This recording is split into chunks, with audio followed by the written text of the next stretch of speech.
हमें Raymond Spencer दिखाया जाता है जो कि प्रिंसेस के कमरे के बाहर खड़ा हुआ था और तब वो वही खड़ा सोची जा रहा था। वो सोचता है जिस वक्त मैंने देखा कि एरिस उसके इर्द गिर्द खून फैला हुआ है तो मेरा नाइटमेयर वो फिर से मेरे सामने आ गया। मेरे सामने मेरे वही सोल्जर्स आ गए जो कल मेरे साथ मुस्कुरा के बात कर रहे थे और वो सोल्जर्स जो मेरे साथी थे और वो अपनी फैमिली की तरफ से लेटर मिलने पे बहुत ज़्यादा खुश थे। लेकिन अगले ही पल मेरे सामने वो सब के सब मार रहे थे क्योंकि हमें हमें जंग करनी पड़ती थी और इस वजह से हमें रोज़ किसी ना किसी मॉन्स्टर से लड़ना पड़ता था। लेकिन मैं इस बात को दिखा नहीं सकता क्योंकि अगर मैं नाइट्स के सामने बहादुर नहीं रहूँगा तो वो लोग भी बहादुर नहीं रहेंगे और उनको भी कमज़ोरी का सामना होगा। इसलिए मैं अच्छी स्ट्रेटजी बनाता हूँ ताकि अगला मूव हम सोच समझ के रखें और हमारे लिए कोई सैडनेस ना आए। बिल्कुल ऐसे ही जैसे एग्नेस मेरे साथ रहा करती थी और इतनी ज़्यादा अनोइंग होती थी, लेकिन फिर भी अगर मैं उस सैडनेस को भूल भी जाऊं कि मेरी मॉम वो गुजर गई थी और मैं उनसे मिल नहीं पाया, लेकिन मुझे ऐसा क्यों लगता है कि जैसे मैं बिल्कुल मरने वाला हूं और मैं पानी में डूब रहा हूं। लेकिन तब जैसे एग्नेस मुझे जानबूझ के अनॉय करती थी तो आखिर वो मेरे गम में मुझे डूबने क्यों नहीं देती और वो मुझे बाहर क्यों खींच लेती है। और एग्नेस वो तो हमेशा मेरे साथ थी हर वक्त, और एक ऐसा वक्त भी था जब मुझे फर्क नहीं पड़ता था कि वो मेरे पीछे कितना भाग रही है। मैं उसकी तरफ बिल्कुल भी नहीं देखता था चाहे वो मेरे लिए फूल लेके आए या मेरे साथ खुश रहे, क्योंकि पहले मैं जैसा था मेरी मॉम के बाद मैं वैसा नहीं रहा। और एग्नेस तो हमेशा मेरे साथ रहती थी जब वो टीनेजर थी तब भी, क्योंकि उसके लिए सिर्फ मैं था, मेरे अलावा कोई नहीं। और फिर भी जब उसका छोटा सा हाथ मेरी तरफ बढ़ता था तो मैं उसके हाथ को झटक देता था और उसे दूर कर देता था और तब मैं बहुत ज़्यादा गुस्से से उसकी तरफ देखता था क्योंकि मैं तो उसे हर बार रिजेक्ट करता था। और जब वो घोड़ा गाड़ी एग्नेस की तरफ बढ़ रही थी और वो वहाँ ज़मीन पे गिरी हुई थी तो मुझे लगा शायद उसके साथ भी वैसा होगा जैसे मेरी मॉम के साथ हुआ था। एग्नेस प्लीज़ प्लीज़ होश में आ जाओ, मैं दोबारा कभी भी तुम्हारा हाथ नहीं छोड़ूंगा और शादी या जो कुछ भी मर्जी तुम्हें जो चाहिए मैं वो करूंगा, इसलिए प्लीज़ मैं कसम खाता हूँ ऐसा मत करो प्लीज़ एग्नेस, होश में आ जाओ। लेकिन तभी वो उस दरवाजे के बाहर खड़ा था और उसे आवाज़ आती है रेमंड स्पेंसर। आखिर रेमंड स्पेंसर कौन है? तो वो कहता है कि तो तभी आवाज़ आती है पता नहीं आप किसकी बात कर रहे हैं, लेकिन रेमंड स्पेंसर को भूल जाएं, मुझे सर काइलो ग्रे ला के दें। तो वो कहता है क्या उसको मैं भूल गया हूँ, लेकिन कैसे? और दूसरी तरफ हमें ब्लैक नाइट का ऑफिस दिखा रहता है जहाँ पर कोई दरवाजा पे दस्तक देता है तो काइलो दरवाजा खोलता है। वो कहता है क्या हुआ? तो वहाँ पर हमारी हीरोइन की मेड खड़ी थी। वो कहती है ओह थैंक गुडनेस आप यहीं पर हैं। काइलो सोचता है ये प्रिंसेस की मेड नहीं है। तो वो कहता है जी क्या हुआ है? तो वो कहती है आपको मेरे साथ प्रिंस के पैलेस में चलना होगा अभी के अभी। वो कहता है प्रिंस के पैलेस में, लेकिन क्यों? तो उसकी मेड कहती है असल में आज सुबह उनका एक्सीडेंट हुआ था और वो अभी उठी हैं। तो काइलो जल्दी से अपना कोट पहनता है, वो कहता है चल चलते हैं। और वो वहीं पर खड़ी थी। वो कहती है सर ग्रे, लेकिन वो कहता है हम लोग चलते हुए बात कर सकते हैं तो प्लीज़ मुझे जाते हुए बता दीजिएगा। वो कहती है जी जी ठीक है। और तब तक वो प्रिंस के महल में पहुंच चुके थे। तो वो कहता है आखिर ये एक्सीडेंट हुआ कैसे था? वो कहती है वेल आज सुबह प्रिंसेस कैपिटल में बाहर गई थी और उनको एक कैरेज ने टक्कर मार दी, लेकिन ऐसा लगता है मौजाती तौर पर वो बच गई, इस वजह से कोई ज्यादा नुकसान नहीं हुआ। हालांकि पहले उनका दिल बंद हो गया था। वो कहता है क्या उसका दिल बंद हो गया था? क्या वो सेफ है? तो उसकी मेट कहती है जी, लेकिन जैसे ही वो उठी उन्होंने कहा कि आपको बुला के लाएं, यानी सर काइलो ग्रे को। वो कहता है क्या मैंने गलत सुना या फिर सच भी उसने यही कहा? क्या चोट जो उसके सर पे लगी है वो इतनी ज़रा गहरी थी? वरना कभी भी वो ऐसा कुछ ना करती। तो उसकी मेट कहती है हेलो सर रेमंड। तो वो कहता है क्या रेमंड? तो तब वो वहाँ पर देखते हैं तो रेमंड स्पेंसर वही खड़ा था प्रिंस के दरवाजे के बाहर। तो तब वो उसको देखते हैं और वो सोचते हैं आखिर ये आदमी यहाँ पर इस एक्सप्रेशन के साथ क्यों खड़ा है। और तभी रेमंड उसकी तरफ देखता है। वो कहता है क्या ये आखिर यहाँ पे क्या कर रहा है? और दोनों एक दूसरे की तरफ देखते हैं। तभी वो मेट कहती है योर हाइनेस मैं सर ग्रे को ले आई हूँ। तो एम्पर कहता है हाँ उसको अंदर आने दो। तो तब हमारा काइलो वहां से जा रहा था, लेकिन रेमंड उसको बहुत सारा घूर के देख रहा था और काइलो उसको तो कोई आइडिया नहीं था क्या होने वाला है। और तब वो अंदर चला गया था और रेमंड बाहर अकेला खड़ा था, बिल्कुल अकेला, क्योंकि प्रिंसेस वो तो उसको भूल चुकी थी। और तब हमें एम्पर और डेमियन दिखा रहता है। तो एम्पर कहता है तुम आ गए सर ग्रे। तो वो उनको देखता है, वो सोचता है आखिर यहाँ पर हो क्या रहा है, लेकिन तभी वो उसके सामने झुकता कहता है मैं आपको ग्रेट करता हूँ एम्पर। और तभी एम्पर कहता है इस सब की कोई जरूरत नहीं है, प्लीज खड़े हो जाओ। तो डॉक्टर कहता है जी प्लीज आप यहाँ पर बैठे सर ग्रे। तो वो कहता है आखिर हो क्या रहा है, आखिर प्रिंसेस क्या प्लान कर रही है? तो तब वो प्रिंस के सामने जाता है तो प्रिंसेस उसका हाथ पकड़ लेती है। वो कहता है क्या? तो प्रिंस कहती है sir grey thank you so much मुझे बचाने के लिए। तो काइलो सोचता है क्यों, आखिर क्यों, मैंने इनको कब बचाया?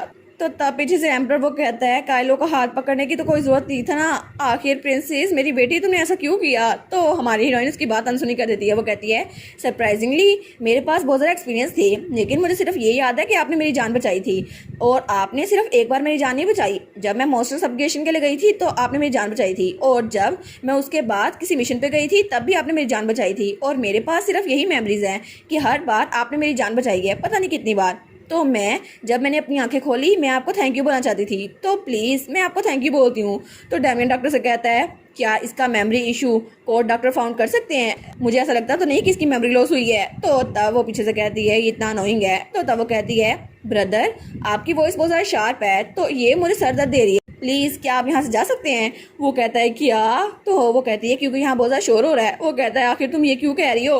तो तभी डॉक्टर कहता है योर हाइनेस प्लीज़ आप यहाँ चले जाएं ताकि प्रिंसेस वो थोड़ा रेस्ट कर सके।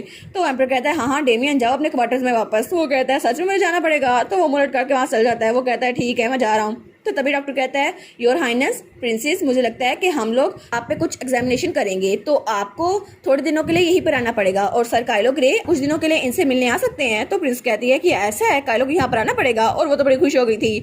तो वो कहती है तो ये अच्छा होगा ना कि काइलो हर रोज मेरे साथ आए और तब वो मुझे कंपनी दे। तो काइलो सोचता है प्रिंसेस और मैं, लेकिन क्यों। तो वो कहती है सर काइलो क्या आप आ सकते हैं। तो तब वो बड़े प्यार से पूछ रही थी। वो कहती है क्या ये आपके साथ ठीक है, ये शेड्यूल ठीक रहेगा।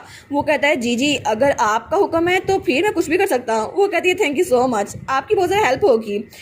और फिर वो कहती है ओ आप तो अपना मिशन खत्म करके बहुत ज़्यादा थक गए होंगे ना, प्लीज़ आज जाके रेस्ट करिए सर काइलो। वो कहता है ठीक है थैंक यू। और तब वो कमरे से बाहर निकल आया था।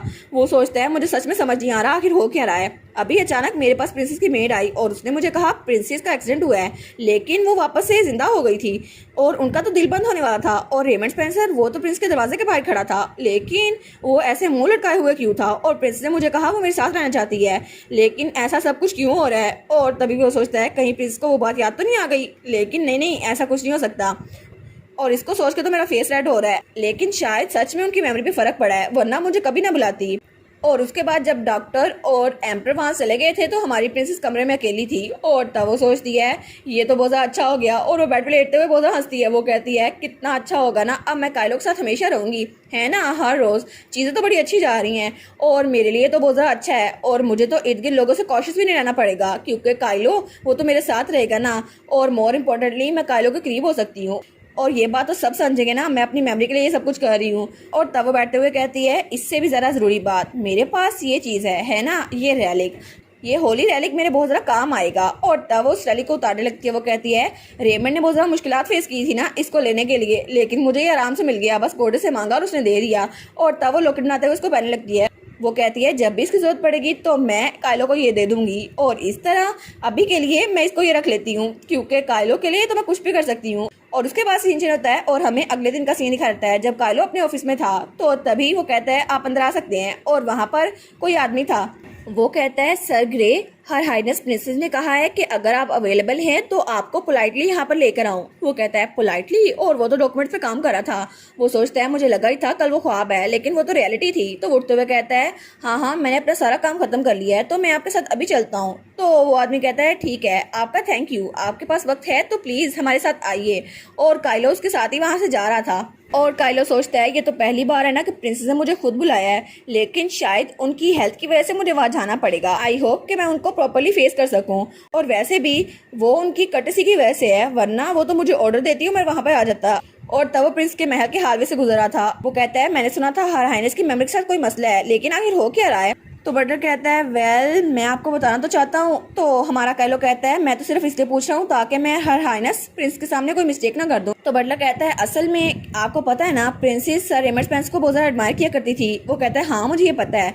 तो बटलर कहता है लेकिन उस एक्सीडेंट के बाद ऐसा लगता है कि उनकी मेमोरी से सर स्पेंसर गायब हो चुके हैं। तो काइलो कहता है क्या सच में उसकी मेमोरी में हर कोई है लेकिन रेमंड स्पेंसर नहीं, ये कैसे हो सकता है। तो बटलर कहता है जी मुझे खुद नहीं पता, लेकिन कभी कभार जब हम बहुत ज़्यादा तकलीफ में होते हैं तो ऐसा हो जाते हैं, और मैंने जंग में ऐसी सूरत हाल देखी है, और कभी कभी तो लोग बहुत ज़्यादा जख्मी हो जाते हैं। और एक नाइट जो कि अकेला बचा था और उसके सारे साथी मारे गए थे, वो बिल्कुल अकेला था और उसको अपनी माँ याद आ रही थी। वो कहता है मेरी मॉम वो कहाँ पर है, लेकिन तब वो बिल्कुल टीनेजर बन गया था और उसकी सारी याददाश्त इतने सालों की वार की वो ख़त्म हो गई थी, और उसको सिर्फ ये याद था कि वो टीनेजर है और अपनी मॉम के साथ है। और मुझे लगता है शायद प्रिंस के साथ भी यही हुआ होगा, क्योंकि जब उनको शौक लगा और ये सब कुछ हुआ, उनका एक्सीडेंट हुआ, तो उनकी मेमोरी से सर रेमंड स्पेंसर गायब हो गए।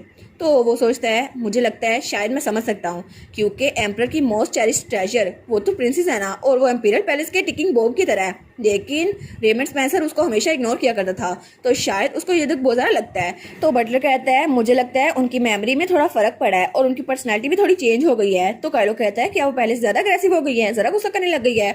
तो बटलर कहता है नहीं नहीं, बल्कि उसका उल्ट हो रहा है, हालांकि मैं आपको बता नहीं सकता, लेकिन उसकी वजह से हम बहुत ज़्यादा डरी जा रहे हैं। तो काइलो कहता है ऐसी क्या बात है। तो तभी वो बटलर वहाँ पर रुकता है, वो कहता है सर रेमंड स्पेंसर। तो काइलो कहता है क्या ये फिर से आ गया, और जब वहाँ पर देखते हैं तो वहाँ पर रेमंड खड़ा हुआ था प्रिंस के दरवाजे के बाहर। तो वो कहता है तुम यहाँ पर क्या कर रहे हो काइलो ग्रे, और वो बड़े गुस्से से हमारे हीरो की तरफ देख रहा था। तो काइलो उसकी तरफ आता है और कहता है ऑब्वियसली मैं यहाँ पर सिर्फ इसलिए आया हूँ क्योंकि प्रिंस ने मुझे बुलाया है, उसके अलावा मैं यहाँ पर क्यों आ सकता हूँ, और आखिर आप यहाँ पर क्या कर रहे हैं सर रेमंड स्पेंसर। और वो सोचता है ऐसा लगता है कि ये इसको तो पता ही नहीं था कि प्रिंस ने मुझे बुलाया, इसलिए ये यहाँ उससे मिलने आया है। तो तब वो कहता है सर रेमंड स्पेंसर आपको सच में लगता है कि प्रिंसेस ने आपको नैनी के तौर पे अपॉइंट कर लिया या फिर कुछ और, क्या आपको यही लगता है। तो काइलो सोचता है आखिर क्यों ये एक ऐसी लड़की को विजिट क्यों कर रहा है जिसकी याददाश्त इसकी वजह से गई है, ये कितना शेमलेस है। तो तब रेमंड कहता है प्रिंस ने तुम्हें बुलाया, लेकिन किस लिए। वो कहता है किसे पता, मे भी उन्होंने मुझे बुलाया हो ताकि तुम्हारी जगह मैं उनकी नैनी बन सकूं। तो बटलर कहता है क्या, और काइलो कहता है हाँ बिल्कुल, वैसे भी तुमने तो उनको बहुत ज़्यादा अनकंफर्टेबल कर दिया था ना, तो शायद वो तुम्हें याद ही नहीं करना चाहती, इसलिए उनकी याददाश्त चली गई है। तो रेमंड कहता है क्या ये मेरी इंसल्ट कर रहा है। और फिर काइलो कहता है अगर तुम्हें मसला ना हो तो थोड़ा साइड पे हट जाओ, क्योंकि मुझे प्रिंस के पास आना है।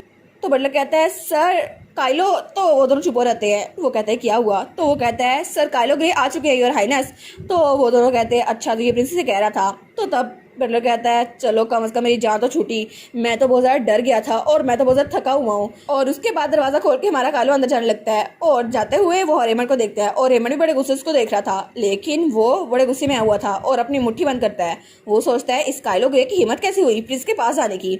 और तब हमें कमरे का सीन दिखा रहता है जहाँ पे हमारी हीरोइन थी, और वो कहती है आप आ गए सर ग्रे, और वो पिंक ड्रेस में बड़ी प्यारी लग रही थी। वो कहती है मुझे बहुत ज़्यादा खुशी हुई कि आपने मेरी रिक्वेस्ट को कबूल कर लिया, तो प्लीज़ आप यहाँ पर बैठे। और वो लोग वहाँ सोफे पर बैठ गए थे। तो वो कहता है जी जी मैं समझ गया।